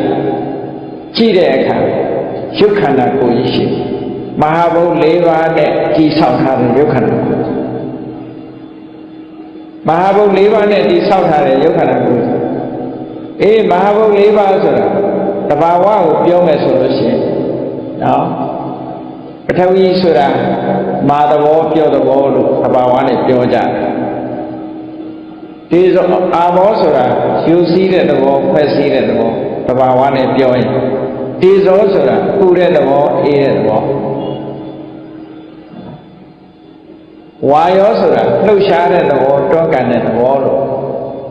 ဒါကသဘာဝနဲ့ပြောတာတခါတည်းကြတော့အရှိနဲ့ပြောလို့လည်းရတယ်မြတ်စွာဘုရားထိုသုတ်တန်နေမှာဟောတဲ့အခါကျဒီခန္ဓာကိုယ်ကြီးဟာမဟာဘုတ်၄ပါးနဲ့တည်ဆောက်ထားတယ်လို့ဆိုတဲ့စကားရအရှိနဲ့ပြောလို့ရှိရင်ကိုယ့်ကိုစဉ်းစားကြည့်ကိုယ်ခန္ဓာကိုယ်မှာဘာတွေရှိတော့ဆိုအယိုးတွေရှိတယ်နော်အယိုးတွေနဲ့တည်ဆောက်တာမှန်တယ်ခန္ဓာကိုယ်ရဲ့ဒီစကယ်တန်ကြီးပေါ့ပရိညကအယိုးတွေပေါ့ပုတ်ခေါင်းကနေစပြီးတော့ခြေပြားထိချိအယိုးအားလုံးမြင်မှုလိုက်ပဲအယိုးစုကြီးတွေနော်ကိုယ့်ကိုယ်လည်းအဲ့ဒါကြည့်ပေးပေါ့အယိုးစုကြီးအဲ့ဒီလိုအတုံးအခဲတွေအဲ့ဒီအယိုးစုကြီးပေါ်မှာအသားတွေကြွက်သားတွေနော်ဒီနှလုံးတို့ကြောက်ကတ်တို့အသေးတို့ဥသိဥမတို့ဆိုတဲ့ဒီအတုံးအခဲတွေဒါတွေကတစုဒါတွေကိုပထဝီလို့ခေါ်တာပဲဓာတ်ကြီးလေးပါးနဲ့တိဆောက်တာနောက်ဒီထဲမှာအရည်တွေရှိတယ်ဟုတ်လားမျက်ရည်ရှိတယ်သွေးတွေရှိတယ်ဟောအရည်သဘောတွေဒါကိုအာဘောလို့ခေါ်တာပဲ နောက်ပူတဲ့သဘောအေးတဲ့သဘောအပူတွေအေးတွေခန္ဓာကိုယ်မှာကိုယ်ငွေ့တွေရှိတယ်အစာတွေကျဉ်ညက်သွားလောက်အောင်ပူတဲ့အပူရှိတယ်ခန္ဓာကိုယ်ကြီးတစ်ဖြည်းဖြည်းရင့်လာအောင်အိုးလာအောင်ပူတဲ့အပူတွေရှိတယ်အဲ့ဒီအပူတွေမှန်သမျှကိုသိစောလို့ခေါ်တယ်နေ့စဉ်နဲ့ညအသက်ရှူသွင်းထုတ်နေတဲ့လေတွေရှိတယ်တခြားလေတွေလည်းရှိတယ်အဲ့ဒီခန္ဓာကိုယ်ထဲမှာရှိတဲ့လေတွေအားလုံးဝါယောလို့ခေါ်ပေါင်းလိုက်တဲ့အခါကျမြတ်စွာဘုရားကသာတုမဟာဘူတိကောအယံကာယောတဲ့ဒီခန္ဓာကိုယ်ကြီးဟာဓာတ်ကြီးလေးပါးနဲ့တိဆောက်လာတာလို့ဆိုတာဒါပြောတယ်ကိုယ့်ကိုဆင်ញင်စဉ်းစားကြည့်လို့ရှိရင်အဲ့ဒီခန္ဓာကိုယ်ကြီးကဓာတ်ကြီးလေးပါးနဲ့တိဆောက်ထားတယ်ဒီဓာတ်ကြီးလေးပါးနဲ့တိဆောက်ထားတဲ့ခန္ဓာကိုယ်ကြီးကိုတမ္မန်ပုရုဇဉ်ပုဂ္ဂိုလ်တွေအနေနဲ့ကြည့်လိုက်ပါစို့တမ္မန်အနေနဲ့ကြည့်ကြည့်မိခင်ရဲ့ဝမ်းထဲမှာကလလရေကြီးဆိုတာလေးကစအဲ့ဒါမှသိငယ်တဲ့အဆက်အပြောက်ကလေးတဲမှာ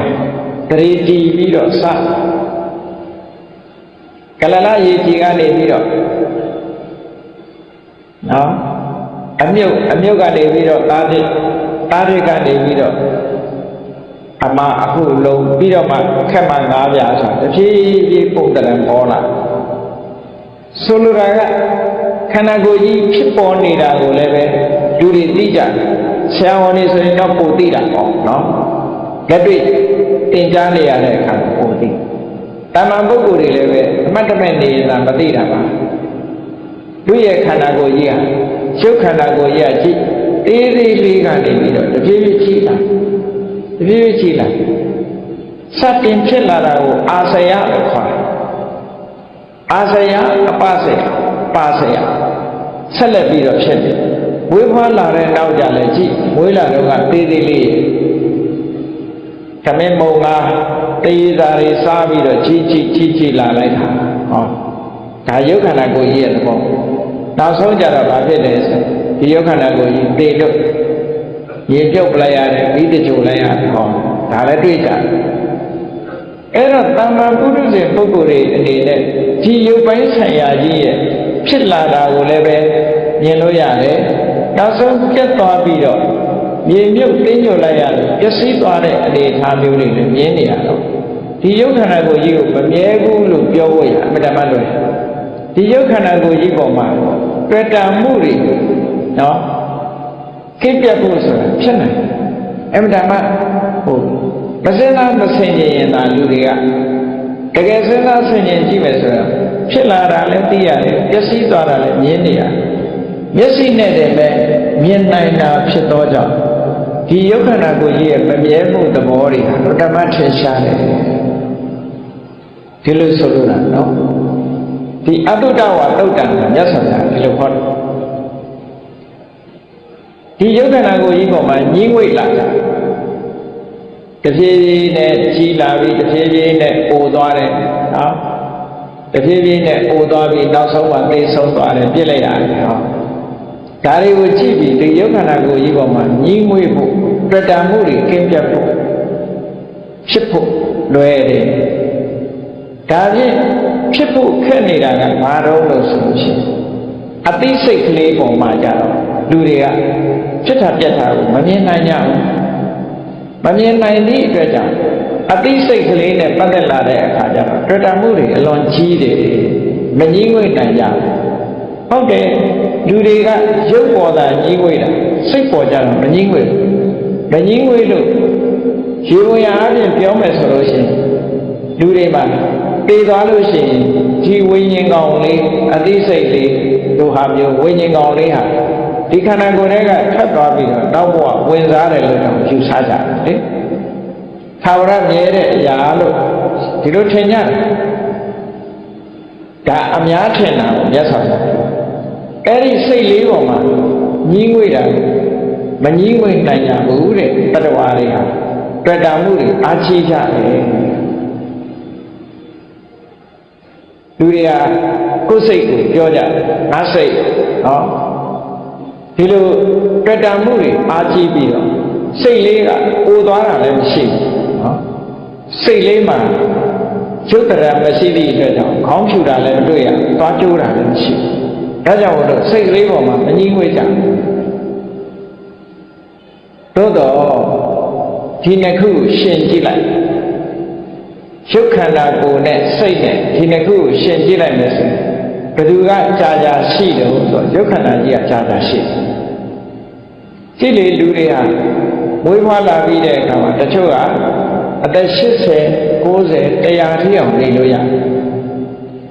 သူ့ကိုနှစ်ပေါင်းများကြီးတွေ့နေရရုပ်ခန္ဓာကိုယ်ကြီးကရှိတယ်ရုပ်ခန္ဓာကိုယ်ကြီးကရှိနေသည့်အတွက်ကြောင့်ဒီစိတ်ကလေးကြတော့အဲ့ဒါတော့ရှိတာမဟုတ်ဘူးစိတ်ဆိုတာအခုဖြစ်ရင်အခုပြတ်သွားတယ်အခုဖြစ်ပြီးတော့အခုပြတ်သွားအဲ့တော့မြတ်စွာဘုရားကပြောတယ်ရုပ်ခန္ဓာကိုယ်ကြီးပေါ်မှာတွေ့တာရင်တွေ့တာမယ်ဆိုရင်တော်သေးတယ်တဲ့ဘာဖြစ်လို့လဲဆိုတော့ရုပ်ခန္ဓာကိုယ်ကြီးက10နှစ်အနှစ်20အနှစ်30အနှစ်40အနှစ်50 60 100တွေ့နေရတယ်စိတ်ကလေးကြတော့အဲ့လောက်တော့တွေ့တာမဟုတ်ဘူးတဲ့အခုဖြစ်ပြီးအခုပြတ်သွားနေ့အခါမှာဖြစ်တဲ့စိတ်ကညပါမလားညဖြစ်တဲ့စိတ်ကနေပါမလားဟောဘာနဲ့ဥပမာတူလို့ဆိုရင်စိတ်ဟာမြောက်နဲ့အလားတန်တူတယ်မြောက်ဆိုတဲ့ကောင်ကတစ်ပင်ပေါ်မှာရောက်လို့ရှိရင်အငြိမ်မနေဘူးဒီတဲ့ကိုင်းလမ်းကိုင်းလိုက်ဟိုတဲ့ကိုင်းဆွဲလိုက်ဒီတဲ့ကိုင်းလွတ်လိုက်တဲ့ကိုင်းတစ်ခုလွတ်လိုက်နောက်တဲ့ကိုင်းတစ်ခုဆွဲကိုင်းလိုက်တဲ့ဒီလိုတနေ့ကိုရောက်ရခန့်နေတဲ့ဘရဝါရကောင်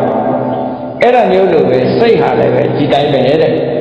ဒီအာယုံတစ်ခုကိုလှမ်းကိုင်းလိုက်နောက်အာယုံတစ်ခုကိုပြောင်းလိုက်ဒီအာယုံတစ်ခုကိုလွတ်လိုက်နောက်အာယုံတစ်ခုကိုပြောင်းလိုက်နဲ့မြင်တဲ့အာယုံနောက်လိုက်လိုက်ကြားတဲ့အာယုံနောက်လိုက်လိုက်အနံ့ရတဲ့အာယုံနောက်လိုက်လိုက်အရသာအာယုံနောက်လိုက်လိုက်နဲ့စိတ်တွေအမျိုးမျိုးပြောင်းလဲပြီးတော့အခုတစ်မျိုးအခုတစ်မျိုးဖြစ်နေတဲ့စိတ်တွေတဲ့အဲ့ဒီသဘောကိုကြည့်မယ်ဆိုလို့ရှိရင်စိတ်ဟာဘယ်လိုမှဒီကြာရှည်တဲ့အရာမဟုတ်တဲ့အတွက်ကြောင့်စိတ်ကိုငါရဲ့အတ္တသာဝရလို့မဆွဲလန်းနိုင်ဘူးတဲ့ဒီအချက်ကိုကြည့်မယ်ဆိုလို့ရှိရင်လုံးဝကိုဆွဲလန်းလိုက်တဲ့အရာမဟုတ်ဘူး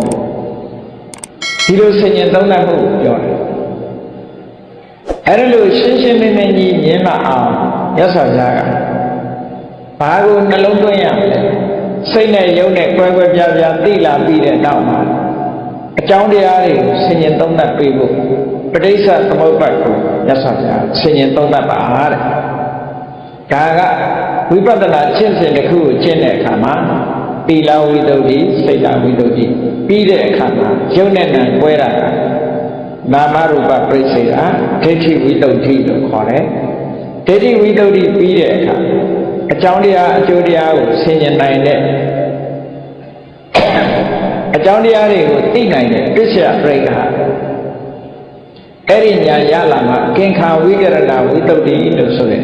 တန်တရားတွေကိုကင်းရှင်းသွားစေနိုင်တဲ့စင်ကြယ်မှုမျိုးရလာတယ်အဲ့ဒါကိုရဖို့ရတဲ့ပဋိစ္စသမုပ္ပါဒ်ကိုဆင်ញင်စဉ်းစားပါတဲ့ကဲပဋိစ္စသမုပ္ပါဒ်ကိုဆင်ញင်စဉ်းစားတယ်ပရိစ္ဆသမုပ္ပါဒ်ဆိုတာခက်တယ်တပည့်တော်တို့ဆင်ញင်စဉ်းစားဖို့ဘုရားမခက်တယ်ဆိုလို့ရှိရင်ပရိစ္ဆသမုပ္ပါဒ်ကိုအလွယ်တကူသဘောပေါက်နိုင်တဲ့နည်းလေးနဲ့မြတ်စွာဘုရားဟောထားတာရှိတယ်အကြောင်းလေးအကြောင်းကိုအရင်မှတ်နော်ဣမတမိန်တတိဣရံဟောတိနံပါတ်1ကဒီအကြောင်းတရားရှိလို့ဒီအကျိုးတရားရှိဒါရှိလို့ဒါရှိတယ်ပေါ့တမန်ပြန်မယ်ဆိုရင်ဒါရှိနေဒါရှိကဲစဉ်းစားကြည့်တပင်ရှိနေလို့ရှိရင်တပင်ရိပ်စွာရှိတပင်ကိုခုတ်ပြလိုက်ရင်တပင်ရိပ်ဟာရှိပါအောင်မရှိဘူးတပင်ရှိနေရင်တပင်ရိပ်ရှိအခုကြည့်တရားစစ်မီးရှိနေတဲ့များကလည်းမလို့အလင်းရောင်ရှိတရားစစ်မီးမရှိတော့ဘူးဆိုရင်အလင်းရောင်လည်းမရှိတော့ဒါရှိလို့ဒါရှိတယ်ဆိုတာဒီအကြောင်းပေါ်မှာယက်တည်နေရပုံစဉ်းစားကြည့်ဘုန်းကြီးတို့တရားနာပရိသတ်တွေအခုလို့ငြိမ်ငြိမ်နဲ့ထိုင်းနေနိုင်တာဘာဖြစ်လို့အောက်ကချမ်းရှိဘူးဆိုရင်အောက်ငင်မြေမှာထိုင်းနေလို့မရဘူးလေဒါရှိလို့ဒါရှိတယ်ဆိုတဲ့သဘောဟာဒါပရိစ္ဆေသမုပ္ပါဒ်ကိုတို့ပြောတယ်အကြောင်းတရားရှိနေသည့်အတွက်ကြောင့်အကျိုးတရားရှိ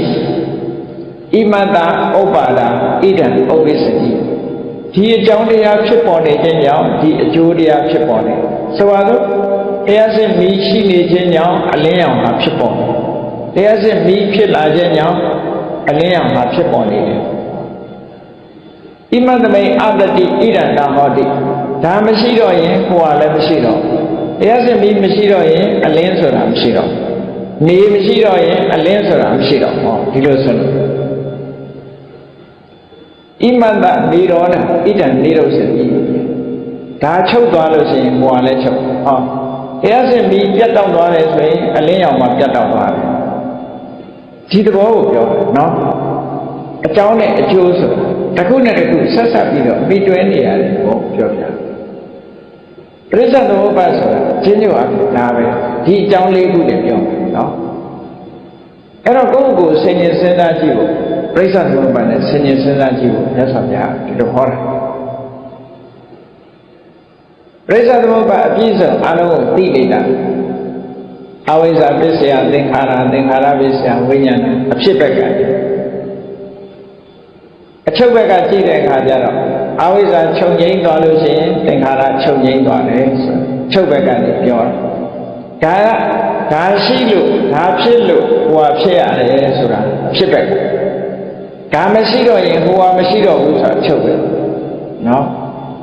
ကဲပရိစ္ဆေသမုပ္ပါကိုအရာစကားနဲ့နားလည်အောင်ရှုမြင်သုံးသပ်တတ်ဖို့ပြောရမယ်ဆိုလို့ရှိရင်အဝိဇ္ဇာဆိုတာဘာလဲလို့ဆို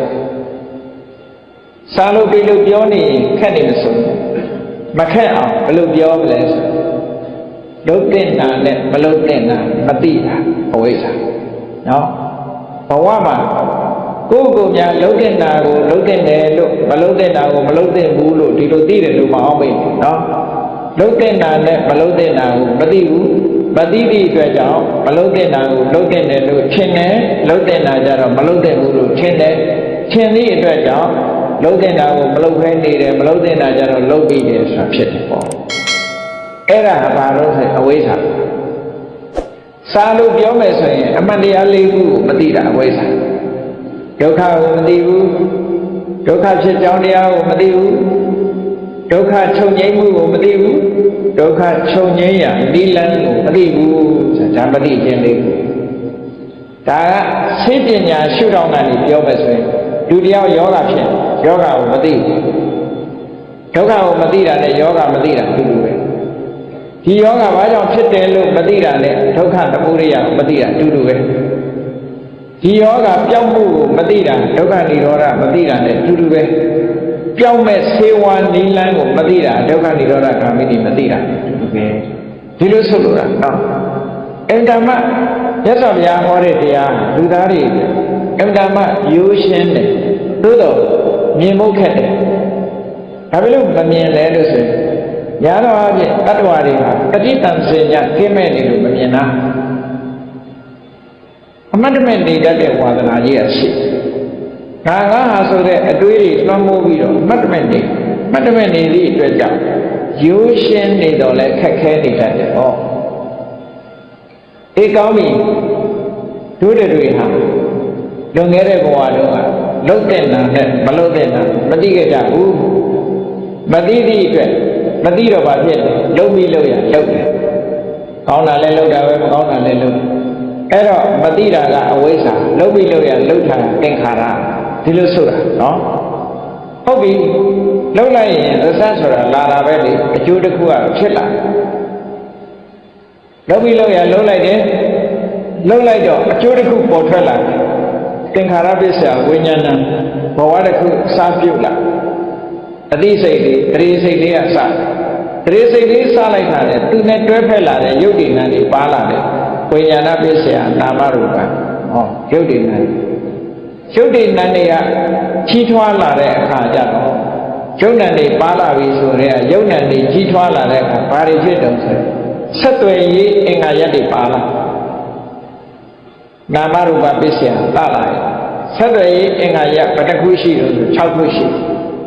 စာလို့မမှတ်တတ်ရင်ကိုမြန်မာလိုပဲမှတ်မျက်လုံးရယ်နှာခေါင်းနားရယ်နှာခေါင်းရယ်တရားရယ်နော်ကိုယ်ရယ်စိတ် မျက်စိနားနာလျှာကိုယ်စိတ်အဲ့ဒါကိုတလာယရဏလို့ခေါ်ရုပ်နာနေထဲမှာဘာပါလာတော့မျက်စိပါလာတယ်နားပါလာတယ်နှာခေါင်းပါလာတယ်လျှာပါလာတယ်ကိုယ်ပါလာစိတ်ပါဟောကဲမျက်စိပါလာတော့ဘာဖြစ်မျက်စိပါလာတော့မြင်စရာအာယုန်နဲ့ဆက်သွယ်လာတယ်နားပါလာတော့အတန်နဲ့ဆက်သွယ်လာတယ်နှာခေါင်းပါတော့အနတ်နဲ့ဆက်သွယ်လျှာပါတော့အရသာနဲ့ဆက်သွယ်ခန္ဓာကိုယ်ပါလာတဲ့အခါကျတော့အထီးအတွေ့အာယုန်နဲ့ဆက်သွယ်စိတ်ပါလာတော့အတွေ့အာယုန်နဲ့ဆက်သွယ်လာတယ်ဟောပြင်မဲ့ကအာယုန်နဲ့ဆက်သွယ်လာတာပဲလေလူဆိုတာဒီတိုင်းပဲအဲ့ဒါကိုပြောတာဆက်သွယ်မှုရလာတာတလာယရဏပစ္စယဖတ်တော့အာယုန်နဲ့ထိတွေ့လာခဲ့မျက်စိနဲ့အဆင်းနားနဲ့အတန်ဟောလျှာနဲ့အရသာနှာခေါင်းနဲ့အနတ်လျှာနဲ့အရသာခန္ဓာကိုယ်နဲ့အထိတွေ့အသိစိတ်နဲ့သိเสียအာယုဒါတွေကဆက်သွယ်လာဆက်သွယ်လာတဲ့အခါကျတော့ဘာဖြစ်လဲအာယုနဲ့ပတ်သက်တဲ့အတွေ့အကြုံတွေရခံစားမှုလို့ပြောရင်လည်းပြောအတွေ့အကြုံတွေရဝေဒနာဖတ်တာပစ္စယဝေဒနာဒါကိုစဉ်းစားကြည့်ပေါ့ဟုတ်မဟုတ်မျက်စိကမြင်လိုက်တဲ့အခါပြင်မဲ့အာယုနဲ့ကိုယ်စိတ်နဲ့ဆက်သွယ်မိသွားတယ်ဆက်သွယ်မိသွားတဲ့အခါမှာခံစားချက်လေးတွေပေါ်လာတယ်ကောင်းတဲ့အာယုလေးတွေ့လိုက်လို့ရှိရင်စိတ်ကပျော်သွားတယ်မကောင်းတဲ့အာယုပေါ်လာလို့ရှိရင်စိတ်ကမပျော်ဘူးဟောစိတ်ထဲမှာခံစားမှုလေးမတူညီတဲ့ခံစားမှုရိုးနေတဲ့အာယုတွေ့ရင်လည်းဘာမှမဖြစ်ဟာကျုံနေကြအာယုကြအဲ့တော့ပျော်သွားတယ်ဆိုတာသောမနတဒုက္ခဝေဒနာမပျော်ဘူးဆိုတာမကြိုက်ဘူးဆိုတာဒုက္ခဝေဒနာပျော်တာလည်းမဟုတ်ကြိုက်တာလည်းမဟုတ်ဘူးဆိုလို့ရှိရင်မကြိုက်တာလည်းမဟုတ်ဘူးဆိုဥပေက္ခဟောဖတ်တာပစ္စယဝေဒနာဆိုတာဖြစ်လာဒါလူတဘာဝတရားဝါတွေမှန်ညဒီတိုင်းကြီးပဲအကုန်လူတွေတည်းမကဘူးတရားဝါတွေလည်းဒီတိုင်းဒါကိုပြောတာပရိစ္ဆဒုဥပက္ခနော်တရေစိတ်လေးပေါ်လာတဲ့အခါယုတ်တိဏ္ဍီရလာတယ်ယုတ်တိဏ္ဍီရလာတဲ့အခါမှာဒီအာယုန်နဲ့ဆက်သွယ်တဲ့အင်္ဂါရက်တွေပါလာတယ်အင်္ဂါရက်6မျိုးပါလာတဲ့အခါဆက်သွယ်မှုတွေလှုပ်လာတယ်လှုပ်လာတဲ့အခါမှာအာယုန်ရဲ့ဒီအထီးအတွေ့အကြုံတွေရလာတယ်ကဲရလာတော့ဒီနေရာတွေရသလားလို့ဆိုတော့မရဘူးရလာတဲ့အခါမှာသူကဘာဖြစ်တယ်ကြိုက်ခါလေးတွေးလို့ရှိရင်ထပ်လို့ခြင်းလားရှားခြင်းလားနောက်ထပ်အဲ့ဒါကိုတဏှာလို့ပြောတာဝေဒနာပစ္စယတဏှာစိုက်တဲ့အာယုံလေးကြထပ်လိုခြင်းလားလိုခြင်းလာတဲ့အခါဒီနေရာတွေရလာလို့ဆိုမရဘူးဝေဒနာတဏှာပစ္စယဥပါဒနာစိတ်ထဲမှာစွဲနေကြရင်မနေနိုင်တဲ့အနေထားလေးရောက်ဟောဒီအပိုင်းတွေကြဒီတရားဝါတွေမှာဒီသတ္တပစ္စယဝေဒနာဆိုတဲ့အဆင့်လေးတွေမရနိုင်တော့ပဲနဲ့ဝေဒနာပစ္စယကနေတဏှာထိအောင်ကူးသွားတယ်တဏှာကနေဥပါဒဏ်ထိအောင်ကူးသွားကူးသွားတော့ဘာဖြစ်ပြန်လို့ဆိုဥပါဒနာပစ္စယဘဝဖြစ်မှုဆိုတဲ့ကံတရားတွေနဲ့ခန္ဓာတွေကံကြောင့်ပေးတဲ့ခန္ဓာတွေကိုရရှိလာတယ်ပေါ့ဆွလမ်းမှုကိုအကြောင်းပြုပြီးတော့လူတွေဟာအကောင်းဆိုးတွေပြန်လောက်လာကြတယ်အဲ့ဒီလောက်လာတာကိုပဲကမ္မဘဝလို့ပြောတယ်လောက်လာလို့ခန္ဓာတွေရလာအဲ့ဒါကိုဥပပတ္တိဘဝလို့ပြောတာဒီနေရာဘဝတစ်ခုတည်ဆောက်မှုဖြစ်သွားတယ်ဘဝတစ်ခုတည်ဆောက်လာတဲ့အခါဘာဖြစ်တော့ဆိုဘဝပစ္စယဇာတိဝေဖွားခြင်းဆိုတာထပ်လာပြန်ဝေဖွားခြင်းလာရင်ဘာဖြစ်တယ်ဇာတိပစ္စယစရာပရဏအိုခြင်းနဲ့သိခြင်းဆိုတာရှောင်လွဲလို့မရဘူးဒါပရိစ္ဆသမုပ္ပါဒ်ပဲလေဒီလိုစဉ်းကျင်စဉ်းစားတတ်လို့ရှိရင်ဒါအကြောင်းနဲ့အကျိုးဒါရှိလို့ဟွာရှိအမှန်မသိလို့လုံးပြီးလို့ရလုံးတယ်ဟောအမှန်မသိခြင်းရှိနေသေးသမျှကာလပတ်လုံးလုံးပြီးလို့ရလုံးတာတွေလုံးနေဥမှာဆိုလိုတာကအဝိဇ္ဇာရှိနေသမျှသင်္ခါရရှိနေမှာပဲလို့ဒီလိုပြောတယ်စာလို့ပြောတာအဲ့လိုပြောအရာပြောမယ်ဆိုရင်အမှန်မသိလို့လုံးပြီးလို့ရလုံးတယ်မသိလို့လုံးပြီးလို့ရလုံးတယ်အဲ့တော့မသိတာရှိနေသမျှလုံးပြီးလို့ရလုံးတာတွေလုံးနေမှာပဲလုံးပြီးလို့ရလုံးနေသမျှကာလပတ်လုံးဘဝဆိုတာဖြစ်လာတယ်ဘဝပရိသလာမှတော့နာနဲ့ယုတ်တွေရှိလာမှာနာယုတ်တွေရှိနေရင်တော့အော်ဂန်တွေပါလာမှာပဲအော်ဂန်တွေပါလာလို့ရှိရင်တော့ဆက်သွယ်မှုတွေဖြစ်လာမှာပဲ ဆက်သွယ်မှုတွေဖြစ်လာလို့ရှိရင်အာယုံရဲ့နဲ့ထိတွေ့ပြီးတော့ခံစားမှုတွေပေါ်လာမှာပေါ်လာရင်လူကျင်မှုတွေနောက်ကဆက်လူကျင်မှုတွေရှိလာရင်တွေ့တာမှုတွေနောက်ကလိုက်တွေ့တာမှုတွေရှိနေတယ်များဘဝမှာကျိုးစားအထောက်မှုဆိုတဲ့ကမ္မဘဝတွေရလာတဲ့ခန္ဓာလို့ဆိုတဲ့ပပ္ပတိဘဝတွေဖြစ်ဘဝကြီးတစ်ခုကဖြစ်နေဥမှာပဲဒီသဘောတွေကိုပြောတာနော်ဒါပရိစ္ဆေသမုပ္ပါဒ်ကိုလက်လန်းနေတယ်လို့ဆင်ញင်စဉ်းစားကြည့်ဘဝဒီတိုင်းဖြစ်နေတာဆင်ញင်စဉ်းစားကြည့်အဲ့တော့ဆင်ញင်စဉ်းစားကြည့်တော့ဒီလိုစဉ်းစားမပြတ်ဖြစ်ပြီးနောက်ဆုံးမှာဇာတိပစ္စယသရမရဏအိုခြင်းတိတ်ခြင်းဆိုတဲ့ဒီဒုက္ခနဲ့ပဲဘဝတစ်ခုအဆုံးသတ်တယ်လို့ဆိုတော့ဒါကြီးကိုရပ်ပစ်ခြင်းဘယ်လိုလုပ်ရဒါကြီးကိုရပ်ပစ်ခြင်းနောက်ကြောင်းပြန်ကြည့်လိုက်မွေးဖွားတာရှိနေတယ်များအိုရာသေးတာရှိပါအဲ့တော့အိုရာသေးတာမရှိအောင်မလုပ်ရဇာတိမရှိအောင်လုပ်ရမွေးဖွားတာမရှိအောင်ဒါဖြင့်မွေးဖွားတာမရှိအောင်မလုပ်ရကမ္မဘဝဆိုတာမဖြစ်အောင်လုပ်ကံတရားတွေမဖြစ်အောင်ကမ္မဘဝမရှိရင်မရှိအောင်ဘာကိုဖယ်ရမလို့ဥပါဒံပဲ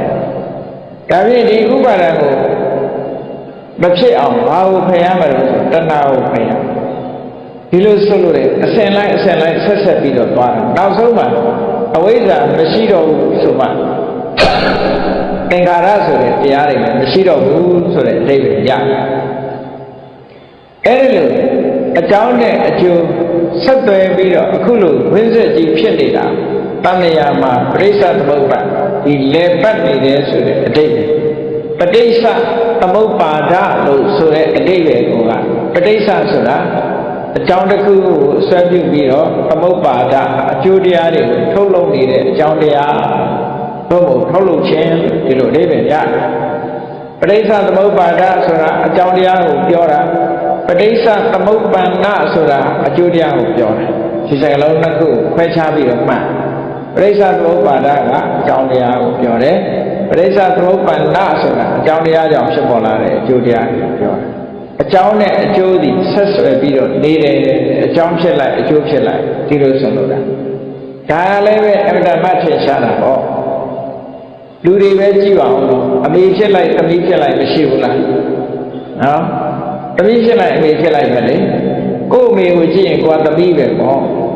နော်ကို့သမီးကြည့်တဲ့အခါကိုကအမေဖြစ်ပြန်ဒီလိုပဲပရိစ္ဆေသမုပ္ပါဒ်မှာလည်းပဲအဲ့တိုင်းအကြောင်းဖြစ်လိုက်အကျိုးဖြစ်လိုက်ပဲဆင်စက်မပြအခုလိုသွားနေအဲ့ဒါကိုရှုမြင်သုံးသပ်နိုင်ပြီဆိုလို့ရှိရင်မြဲတဲ့အရာဆိုတာတခုမှမရှိဘူးလို့ရှင်းရှင်းလင်းလင်းကြီးမြင်လာပြီဆိုတဲ့အခါနောက်ဆုံးရှုတရားပေါ်မှာလည်းပဲတွေ့တာမှုတွေကင်းပြတ်လာမယ်ဝေဒနာဆိုတဲ့ပေါ်မှာလည်းတွေ့တာမှုတွေကင်းပြတ်လာမယ်ပညာလို့ဆိုတဲ့ခန္ဓာပေါ်မှာလည်းတွေ့တာမှုတွေကင်းပြတ်လာမယ်သင်္ခါရဆိုတဲ့ခန္ဓာပေါ်မှာလည်းတွေ့တာမှုတွေကင်းပြတ်လာမယ်ဝိညာဏလို့ဆိုတဲ့ခန္ဓာပေါ်မှာလည်းတွေ့တာမှုတွေကင်းပြတ်ဘာဖြစ်လို့ကင်းပြတ်လာတော့ဆိုဒီတဘာဝတရားတွေဖြစ်ပြီးတော့ပြတ်သွားတဲ့အရာတွေဖြစ်လို့ဖြစ်ချင်းပြည့်ချင်းဆိုတာတွေအများအားနှိမ့်ဆက်နေလို့ငါလုံနိုင်တာတခုမှမပါတာဖြစ်သောကြောင့်နေတံပပဒါကဟာလည်းမဟုတ်ဘူးနေသောဟမသမိငါလည်းမဟုတ်ဘူးနမေသောအတ္တငါရဲ့အတ္တလည်းမဟုတ်ဘူးလို့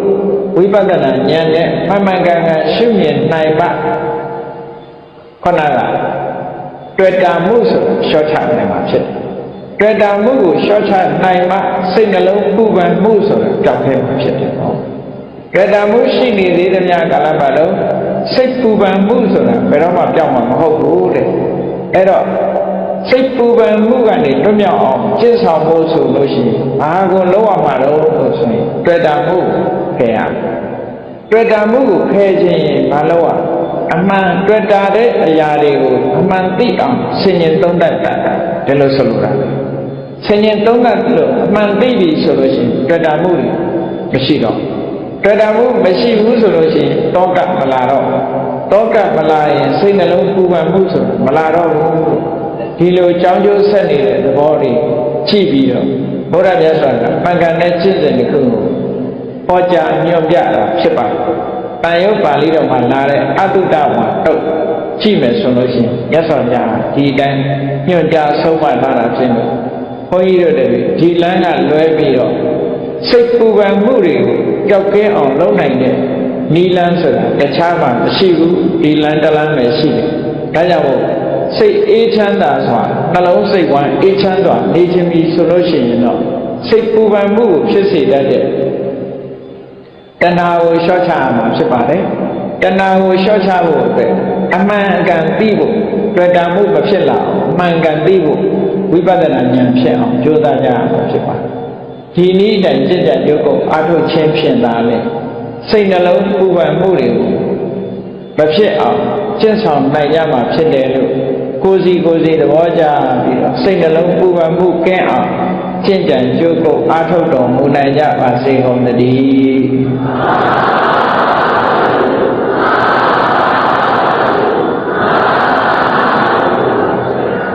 ကဲမေတ္တာပွားရအောင်တတ္တဝါများစွာဘေးရန်ကွာချမ်းသာကြပါစေတတ္တဝါများစွာဘေးရန်ကွာချမ်းသာကြပါစေမေတ္တာရေချမ်းသုံးပါးဖြံငြိမ်းချမ်းကြပါစေမေတ္တာရေချမ်းသုံးပါးဖြံငြိမ်းချမ်းကြပါစေသက်ရှိချမ်းသာစိတ်ချမ်းသာလူရဆန္ဒပြည့်ပါစေသက်ရှိချမ်းသာစိတ်ချမ်းသာလူရဆန္ဒပြည့်ပါစေဓမ္မောတရံဘိဝိတဝါဒဝိသာတဗေတမုဟတအာဇရမရာတိတိဘာဝနိဗ္ဗာန်ယန္တုတာရောဓမ္မောတရံလောဘဒေါသမောဟစိတ်တောက်ကင်းပြောက်ကြည်တရားရှိကိုဘိဝိတဝါဝန္တာရှင်းပြတောက်ကြရနာကြရကုန်သောကြောင့်ဝိသာတဗေပူဇာညင်နောက်ကိလေသာဆေယတောက်ဟူသမျှတို့သည်တမုဟတပိဋ္ဌဘက်တွင်ရေမတင်တဲ့ကဲ့သို့ကင်းစင်တွင်ပြောင်းပေမရောက်အောင်ပဲပြောင်းအပ်ကုန်သည်ဟောတုစစ်စစ်မပြေဖြစ်ကြပါစေကုန်သတည်းအာဇရမရံအိုခြင်းလဲကွာနာခြင်းလဲကင်းသိခြင်းလဲရှင်းထသောပိရိဘာဝကိလေသာဟုပုခသိကင်းကြီးရာအစိတ်ဖြစ်ပေထသောနိဗ္ဗာန်ဟုခေါ်ဤမြို့တော်သို့သာရောတရားချစ်ခင်စိတ်ကောင်းဝိညာဉ်သူတော်စင်များတို့သည်ယန္တုပါရမီအဆင့်ဆင့်မြင့်လည်းမြည်၍မလင့်ပုံသည်ဆက်ရောက်တော်မူကြပါစေကုန်သတည်း